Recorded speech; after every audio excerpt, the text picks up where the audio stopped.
How you doing, everybody? This is the Two Men and a Bible. One is coughing all the time. His name is Joel. Joel, you know what? I think, we've done radio, and now we're doing video, which is really cool because of our tech, Jason, there. But, we're Two Men in a Bible. We used to be three guys from North Dakota. So off and on for how many years? A lot. Quite a few. And I've noticed something. And that is? At the opening of almost every show, we giggle. And I don't know why that is. Well, because there's nothing really funny. Because he starts off with a joke or something before we get on the air, and then we're still laughing. We're still laughing. Although I think it's because we look at each other and we still look so goofy that. Anyway, the poor people that have to watch us. But folks, Two Men in a Bible, and we are going to hit the measure 4, which is property tax elimination. Yes, and folks, over the last couple years that we've interacted with these great people of North Dakota who have really been the drivers of this, along with the author of the Measure 4, Rick Becker, who's been doing a tremendous job. He's not only written a brilliant measure, but to watch this thing get on the ballot. We're actually going to show you the we're going to show you what the measure, you'll be voting on. Yep. But we'll do that in a little bit. I'm going to, believe it or not, we are two men and a Bible, so I'm going to read a Bible verse, and this is one that you may not immediately connect to property tax elimination.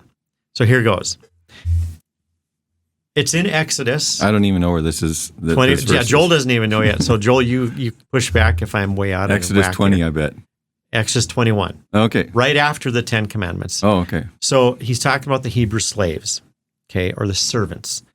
And now, Joel, you'll know the answer to this, but in Exodus 21, how long were the servants before they were to be released? 7 years at the maximum. Yeah. So it says right here in verse 2 that, if you buy a servant, he serves you for 6 years, but in the 7th year, he shall go free. Okay, that's correct. Pretty clear. Yeah.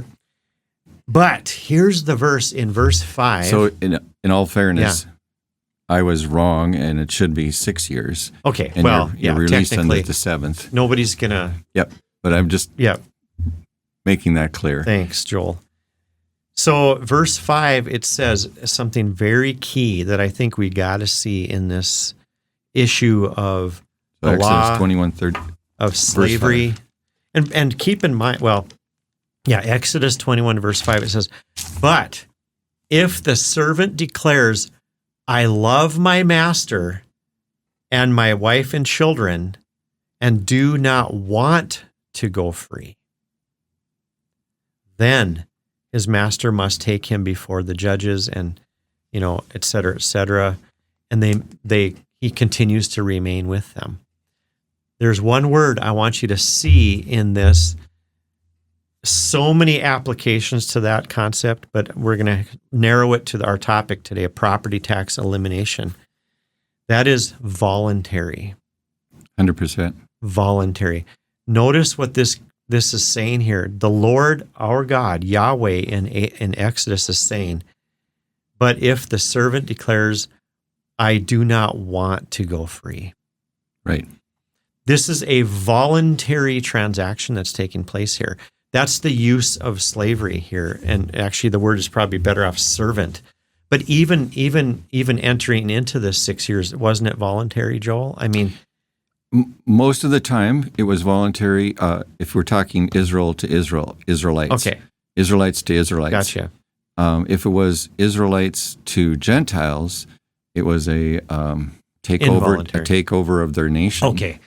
So in effect, it was the way life was. And, I do kind of relate this a lot to employment today. You sign a contract with your employer, and let's say that it's a 5-year contract. You are obligated, in a sense, you are willingly becoming a slave to that. And once your contract is over, it's over. You go for free. But you can stay if you say, hey, I love my job. I love my boss. So property tax, now what does that have to do with this? I want you to hone in on voluntary. And the Bible is full of this kind of stuff. So a lot of people use a lot of verses like in Acts, even when they talk about, giving everything to a common good. This is one key thing about the property tax issue. All of us in this state, and frankly across the nation, but in North Dakota, according to the measure that is on the screen right now, it is involuntary. We are a slave to the state. This is one reason, there's more reasons, but this is one reason why this is a moral issue. This is why 2 Men in the Bible, one of the reasons we're talking about this is because not only is it involuntary, but Joel, can you think of anything that the human person needs more than a home? I mean, I suppose you could say air and water and food. That's true. Clothing. But the things that you can tax, I suppose someday they'll try to tax the air we breathe. Well, but they are already taxing our water. Yeah, they're taxing our water, our food. But really, I mean, everybody needs a home. So that's why it's a moral issue to me. That's a whole different thing than taxing things that we don't need. So this is one part of the argument, folks. So I just wanted to get that out there. The 2 Men in the Bible today are launching off of Exodus 21, verse 5. And the word voluntary, we got to keep that in mind.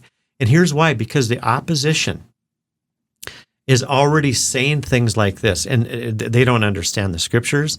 They don't understand the free market. They don't understand what it means to be a conservative or a Republican, even though they claim to be. And, like, for example, Pat Finken is out there. And here's what Pat Finken is saying, okay? And Bob Harms, who is a Republican leader who is actually a big influential part of the Republican Party. But they shouldn't even be in the Republican Party. Well, they're claiming to be Republicans, and I don't think they really understand. Because here's why. Yep. Here's what Pat Finken has said more than once. And I use him as he represents a lot of the arguments coming from the opposition on this issue. When people say things like, hey, it's a moral issue, the government really owns our home because if they can take it away, we don't truly own it, right? That's actually a good argument, and a lot of people feel that way. And they're right. Or they say things like, I feel like I'm renting my home to the government. Now, put that in the context of having paid your house off and lived in it for many years, and now you're retired on a fixed income. You have every right to think that way. I'm paying $250 a month for property tax. And you own your home. On my own house. And you're young. I don't owe a penny on my house. How long have you lived in that home? About 39 years. Okay. 39 years you've lived in what's supposed to be your home. Yeah. And you're still paying. I'm still paying for it forever. Forever. And if you don't, I think, 2 or 3 years, the government can come in with their hand and they can say, take it away. It's probably technically 3.5 years, but it's 3 years of taxes. So back to the opposition. They're ridiculing that argument. And I've heard it over and over again, and we're going to hear that more. They're really poo-pooing this. Oh, what a silly argument. What a ridiculous thing to say. I think it's interesting. Back in the 1800s, probably the late 1800s, meaning after 1850, much of North Dakotans actually bought their property from the United States government. There's a interesting. And it actually happened as a transaction that's in every abstract in North Dakota. I realize in Grand Forks they don't have abstracts, but in most of the rest of the state we have abstracts. And in your abstract, it shows where that first person purchased the land from the government. There's no reason whatsoever that we should be still paying for that property to the government. Is that what they call homesteading? It was homesteading in some cases, but it was an actual payment in many cases. Okay. Homesteading actually got the land. That was to set up the carved out land. But that was a transaction as well. You had to homestead. You had to live on that property. Oh, gotcha. On that 1/4 of land. The most that you could purchase from the government was 1/4 of land. How many acres? What I mean by that is by homesteading. Yeah. You could purchase it with money, but a quarter of I land see. is 160 acres. Okay. And so a family could come and live on a quarter of land I see. and have that quarter of land become theirs at the end of 10 years. Yeah. You had to live there for 10 years. Okay. Now, a very, very smart man named Mr. Larimore, that was his actual name,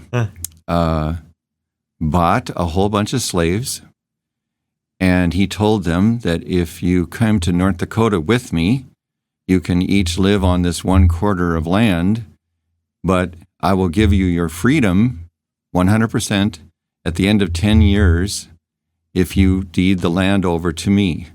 So he brought, many families, and then he became a wealthy landowner Okay. by doing that, Okay. and he gave them their freedom too. I mean, And, and guess what? It was voluntary. and it was 100% voluntary. Okay. I mean, they actually they wanted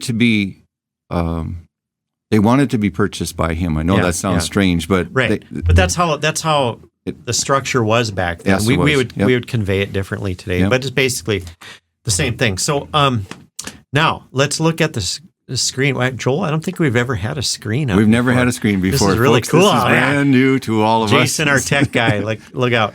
So here is what you're going to vote on, folks. The people of North Dakota have put this on the ballot on November 5th, I believe it is, the first Tuesday of November. Yeah, Anyhow, it is November 5th. coming up. You can vote yes, which we're It actually promoting. says it right there. Oh, okay. How about that? So Yeah, a you- yes vote. Just to give you a heads Yeah. up, you guys will have to use the mouse as a pointer. They can't see your hand right now. Okay. Okay. Yep. Thank you. All right. There we go. Works much better. Okay. Right here. So November 5th. Now I'm pointing to a yes vote. Yes, yes, yes, yes. So Joel and I are promoting, as citizens of North Dakota, we are promoting yes vote and support what, if this passes, it will prohibit, in other words, it'll prohibit the state. It's not going to prohibit people. It'll prohibit state and local governments. Okay. This is where you want prohibition, by the way. When we talk about freedom, we're talking about freedom for the people. We're not talking about freedom for the government. In order to get freedom for people, you have to prohibit the government. If you read the Bill of Rights, for example, all 10 Bill of Rights, guess what they all are? They're limitations on the government. I think it's interesting here, though. There's going to be a problem. People are going to say yes, and they need to understand that if they say yes, they are in favor of getting rid of taxes. Yes. So it's kind of an opposite scenario. That's true. Yeah. Whereas if you vote no, you're opposing the. Yeah. So be careful Yeah. what you're voting for. Yes. And voting against. Exactly. I Good think. point. Well, it. Well, I there's think a mental. so many of these are designed the way that you're designed, and I think it's kind of scary because people don't always read it very carefully. Well, and if I'm hearing you correctly, one of the ways somebody could, if they just kind of casually read it Yep. in a cursory sort of way, they might think, "Oh no, I don't want property tax. Yes, I'm and- voting no." Yeah. But that's not how this is structured. That's correct. That's a really and so good that's point. why Yeah. I'm saying Yeah. that. Yeah. Okay. A good. voting of yes says I don't want property tax. Yes. Yeah. And so And you want, and I did learn that I think the average property tax right now per owner, I mean, it can go as high as $12,000 a year or more. oh yeah. But I think the average is around $3,500 to $4,000. Does that sound right to you? Well, I had heard don't, that. I don't know if that would be the case. No. On the average? Of a family maybe, but Per that home. wouldn't be per home. Okay. I would say most homes are in the 2,000 to 3,000 Okay. range. I don't actually know that figure, but well, that's okay. We don't get hung up on that, but a few Well, thousand dollars. well, we're talking $200 a month. Well, what we're talking about is in $300. perpetuity. So Yep. the point I want to make is that Yep. last session, the legislators, with a lot of arm twisting and kind of got put in a corner, they eked out a little $500. Oh. Everybody got $500 back, a one-time shot. And guess what's happening already? I don't know about you guys, but Jason, when you got your property tax, did it go up? I got mine. I just it went up got 6%. I went up. Yeah, mine went up a whole bunch. I thought it was interesting. I think I'm going to be paying. Well, in total, I'll probably be paying about $800 more a year, and the property tax relief that came through in a few of my properties. I have a number of properties, but they're all worth little bits, and one of them I saw the property tax relief was 91 cents. Okay, so there's so very little. But it was a joke. But the meager 500 is a one-time deal, whereas this is every year. Every year, they're going whatever forward. Your tax is, whether it's 2,000, 3,000, 4,000, or 12,000, that'll be back in your pocket if you vote yes on this measure. That'll be back in your pocket every year, every single year. It is the biggest tax return to the people that you will ever have in your lifetime. Well, think about this. In my total tax bill, Jeff, I'm going to say it was $12,000. That's $1,000 a month that I would be able to spend for myself. So, and helping by doing so, I'd be helping the economy.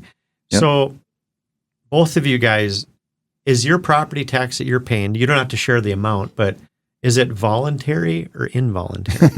Last I checked, it was involuntary. Okay, I think Jeff brought it up earlier that if I didn't pay, the government would take my house and sell it to the lowest bidder. Yeah. Highest bidder.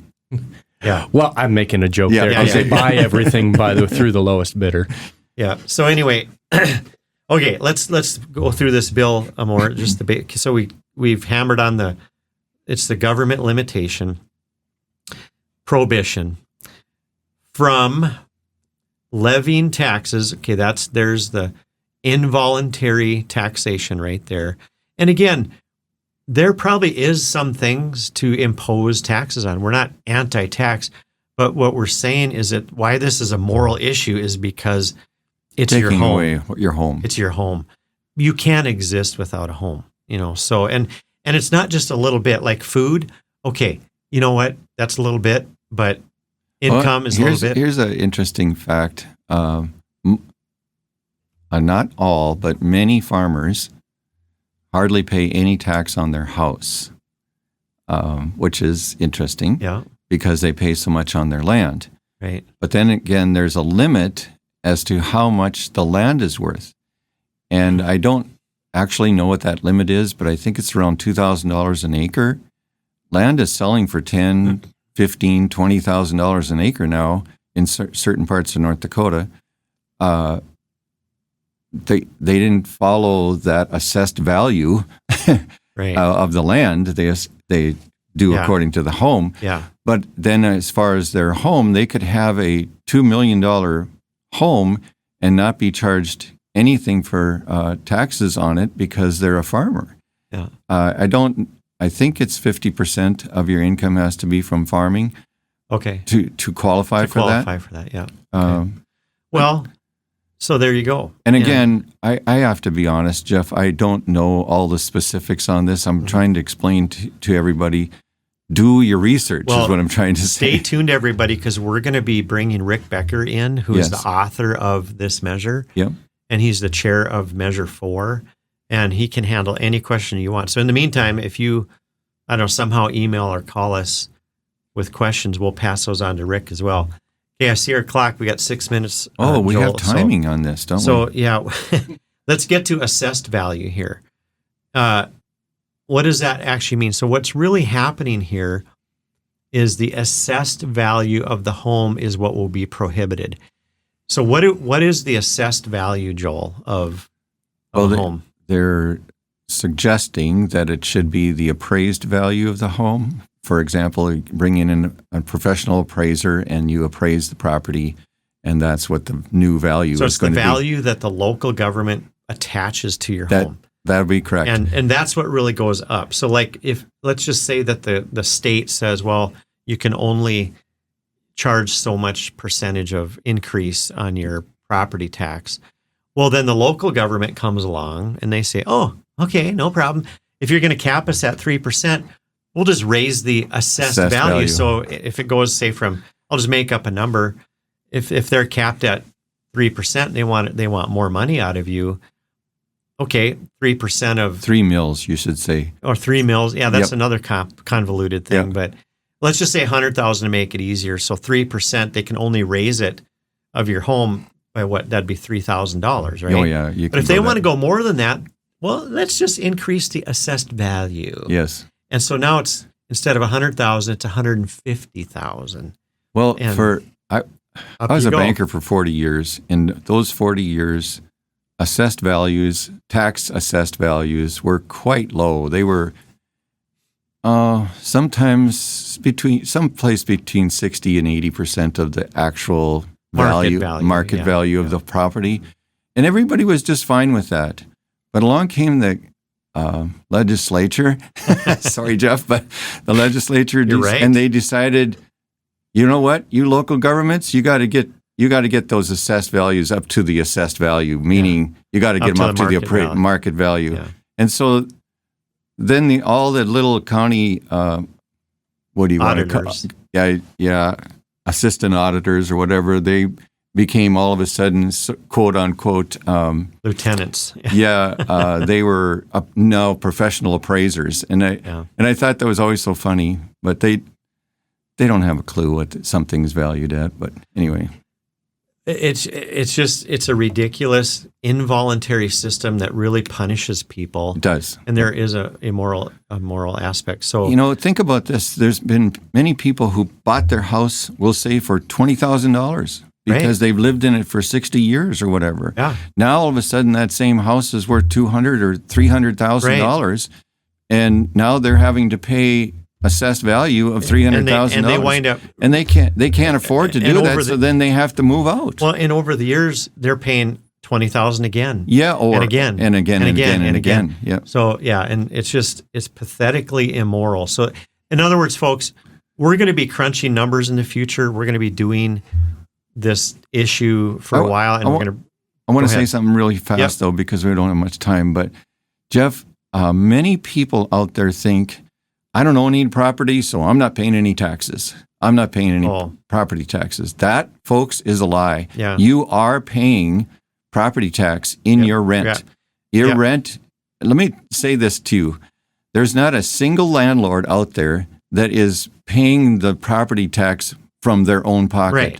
They're paying it from what they're earning off the rent. Yeah. And that's where it's coming from. And that's one of the biggest reasons why your rent keeps going up and up and up and up and up is because of property tax. So for after this, it likely won't go up again because of the competitive nature. And if you're in a competitive area of renting, it'll probably go down. Yep. And then the last part of this, maybe we can wrap up with it, is except for the bonded indebtedness. Now, what that means, folks, is that if your city or county or school has taken out a loan, which that's what it means to be bonded, if they've borrowed money against their the property tax, they're not off the hook all of a sudden. Right. It's not, this isn't going to release them from having to continue to pay that off. People voted for those things. So if you guys voted for that in your town, you have to continue to pay that off. So be careful that you don't interpret this wrong when you vote yes in this measure. So that kind of explains it. And of course, a no vote is just the opposite of all that. A no vote says you want to keep paying taxes. Right? There you go. Now we're going to get into next time. We're going to get into things like, where did the money come from? And there's all sorts of where's the money going to come from to help pay for all the things that property tax pays for us right now? Easy answers to these. And while Joel and I might struggle a little bit, by the time we get Rick Becker on, you're gonna if you stay with us the next 4 weeks, we're gonna be clobbering this issue. It is so easy. The more I listen, next 3 weeks, and the more I interact with people on this, the easier it gets to be realizing this is an amazing opportunity that we have. So we're just encouraging you all to vote yes on this measure, Measure 4. Yep. Measure 4 on state of North Dakota property tax. Yep. Vote yes to get rid of property taxes. We want to get rid of property tax, and that's what we really want to do. So, and it's way deeper than just, I don't want to pay. And and I'll wrap it up with this. The opposition is going to say, oh, it's like your credit card. If you don't pay that, they'll take your credit card away. No, it's not like that, because that's a voluntary transaction. You got that credit card voluntarily, but your home and property tax, you did not. Folks, 15 seconds left to look at Joel and say, hey, buddy, way to go. We're gonna vote yes. Thank you all. Vote yes on Measure 4 and have a blessed day. See ya.